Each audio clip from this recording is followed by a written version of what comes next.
ধন্যবাদ আপনাকে। যেমনটি বলছিলেন যে বিএনপি চেয়ারপারসন এবং ৩ বারের সাবেক প্রধানমন্ত্রী বেগম খালেদা জিয়ার শারীরিক অবস্থা আসলে এখন পর্যন্ত অপরিবর্তিত রয়েছে এবং এখন পর্যন্ত কিন্তু আসলে মানুষ বেগম খালেদা জিয়ার জন্য দীর্ঘ যেই অপেক্ষা, সেই অপেক্ষা কিন্তু এখন পর্যন্ত করছেন। আমরা দেখেছি যে বালুর ট্রাক দিয়ে যখন তাকে আটকে দেওয়া হয়, দীর্ঘদিন বন্দি অবস্থায় ছিলেন, বিভিন্ন অনৈতিক ভাবে করা মামলায় ওনাকে সাজা কাটতে হয়েছে।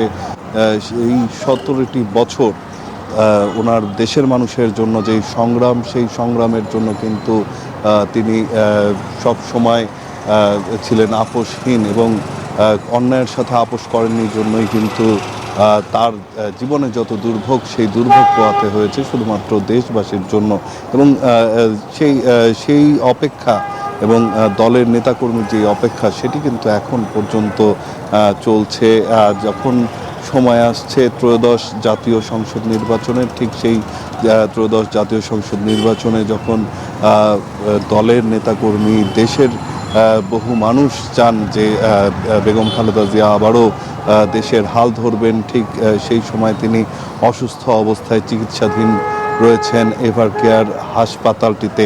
এবং যেমনটি জানেন যে তার অবস্থা এখন পর্যন্ত অপরিবর্তিত রয়েছে। ওনাকে নিবিড় পর্যবেক্ষণে রাখা হয়েছে।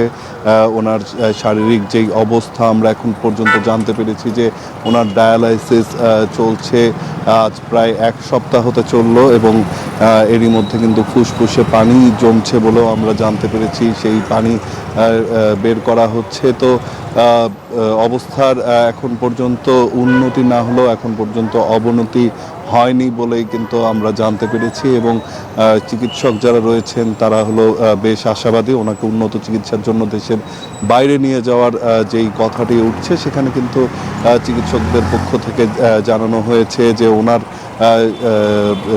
চিকিৎসার জন্য এখানেই হলো উন্নত বিশ্বমানের চিকিৎসা ব্যবস্থা গ্রহণ করা হয়েছে। বিভিন্ন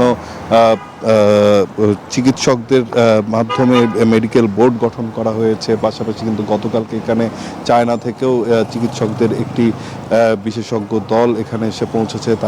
তারাও এখানে কাজ করছেন। তো সামগ্রিকভাবে যদি বলি যে বেগম খালেদা জিয়ার শারীরিক অবস্থা এখন পর্যন্ত আসলে আগের মতনই রয়েছে। তবে চিকিৎসকরা আশা করছেন যে তিনি সুস্থ হয়ে আবারও জনগণের মাঝে ফিরে আসবেন। এবং আরেকটি বিষয় জানাতে চাই যে ওনার বর্তমান যেই অবস্থায় রয়েছেন, তিনি তার চিকিৎসকরা যেই চিকিৎসা সেবাটি দিচ্ছে, সেই চিকিৎসা সেবাটি তিনি গ্রহণ করতে পারছেন এবং এই গ্রহণ করতে পারার জন্যই কিন্তু চিকিৎসকরা হলো এই আশা প্রকাশ করছেন। পাশাপাশি কয়েকদিন আগেও আমরা শুনেছিলাম যে তিনি একটু কথাও বলেছেন।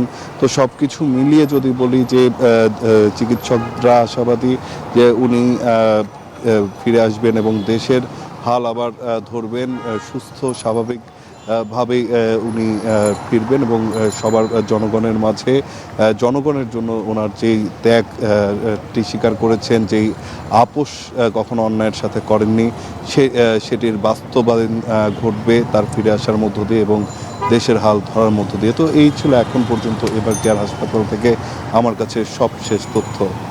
পদ্মা সেতু, মেট্রো রেল এবং এলিভেটেড এক্সপ্রেসওয়ে নির্মাণের গর্বিত অংশীদার বসুন্ধরা সিমেন্ট।